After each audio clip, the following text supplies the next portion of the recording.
kabila. So, ayun. Ayun po yung tricycle.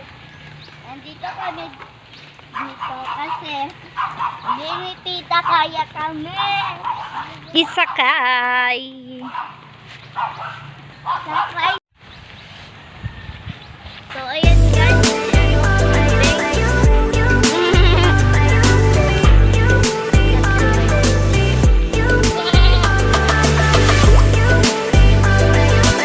Thanks for watching. Ito na po yung labas.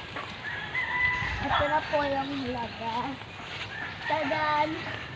Diretso lang po doon. Bye-bye! Thanks for watching.